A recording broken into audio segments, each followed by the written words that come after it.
bisa lihat di dalam pribadi Yesus, karena sabda dan karyanya semuanya menggambarkan belas kasih. Kita bisa, kita semua dari gereja betul mengalami luka, bukan luka fisik yang kelihatan saja, tapi luka yang paling besar adalah luka batin. Maka pada kesempatan ini kita akan coba tuangkan dalam satu peristiwa yang saya ambil dari kitab suci, 3 peristiwa yang kesemuanya karena belas kasihan. Dan yang ketiga adalah kita merefleksikan sekarang untuk kita dikutus menjadi kita beriman. Selama ini apakah kita pernah mengalami dalam hidup kita tidak pernah memperhatikan orang lain, atau mata kita tertutup dengan ego kita, sehingga kalau ada orang yang membutuhkan pertolongan kita, kita tidak mudah dalam hidup. Kalau misalnya itu terjadi, maka contohlah apa yang disampaikan atau belas kasih Allah yang terderma dalam perbuatan Yesus, itulah tempat kita untuk belajar. Dan ini luka yang menimbulkan luka. Dalam kisah ini sebenarnya luka yang dialami oleh manusia, atau kalau diwakili Thomas, adalah kecewaan. Kecewa dan ragu-ragu. Kenapa kecewa? Guru yang dia ikuti ternyata mati begitu saja. Orang yang diharapkan memberikan selamat dalam kacamatanya Thomas ini ternyata mati meninggalkan begitu saja. Kecewa. Tapi mereka menjadi ragu ketika disampaikan oleh teman-temannya, murid-murid yang lain, Tuhan Yesus pasti. Masa sih? Maka apa yang disampaikan oleh Thomas, sebelum saya melihat bekas luka di dalam tangannya, dan sebelum saya mencucukkan jari tanganku ke bekas luka itu, dan mencucukkan tanganku dalam lambungnya, sekali-kali saya tidak percaya. Apakah Yesus memarahi Thomas karena tidak percaya? Justru Yesus itu menunjukkan kepada Thomas lukanya. Disuruh datang mencucukkan tangannya ke bekas luka yang ada di tangannya, dan kemudian mencucukkan jari daripada Thomas kepada lambungnya.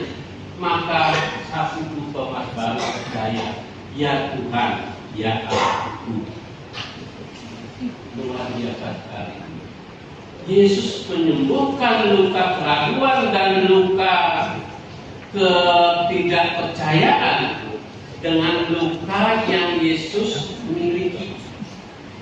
Kalau sebenarnya Yesus bisa saja sebagai Allah, sebagai Tuhan, dia tampil dalam keadaan tidak luka. Tetapi justru dengan luka yang ditunjukkan, Thomas menjadi percaya. Inilah yang disebut dengan luka yang menyembuhkan luka. Nah, selama ini mereka mengalami luka, bukan luka fisik yang kelihatan saja, tapi luka yang paling besar adalah luka batin. Maka pada kesempatan ini kita akan coba tuangkan dalam satu peristiwa yang saya ambil dari kitab suci, 3 peristiwa yang kesemuanya karena belas kasihan. Dan yang ketiga adalah kita merefleksikan sekarang untuk kita dikutus menjadi kita beriman. Nah, selama ini apakah kita pernah mengalami dalam hidup kita tidak pernah memperhatikan orang lain, atau mata kita tertutup dengan ego kita, sehingga kalau ada orang yang membutuhkan pertolongan kita, kita tidak mudah dalam hidup. Kalau misalnya itu terjadi, maka contohlah apa yang disampaikan atau belas kasih Allah yang terderma dalam perbuatan Yesus, itulah tempat kita untuk belajar. Dan ini luka yang menimbulkan luka. Dalam kisah ini sebenarnya luka yang dialami oleh manusia, atau kalau diwakili Thomas, adalah kecewaan. kekecewaan. Kecewa dan ragu-ragu. Kenapa kecewa? Guru yang dia ikuti ternyata mati begitu saja. Orang yang diharapkan memberikan selamat dalam kacamatanya Thomas ini ternyata mati meninggalkan begitu saja. Kecewa. Tapi mereka menjadi ragu ketika disampaikan oleh teman-temannya, murid-murid yang lain, Tuhan Yesus mati. Masa sih?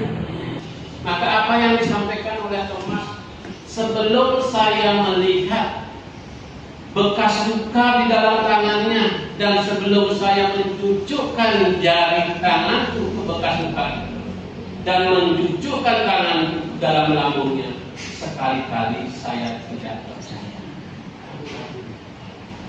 Apakah Yesus memarahi Thomas karena tidak percaya? Justru Yesus itu menunjukkan kepada Thomas mukanya.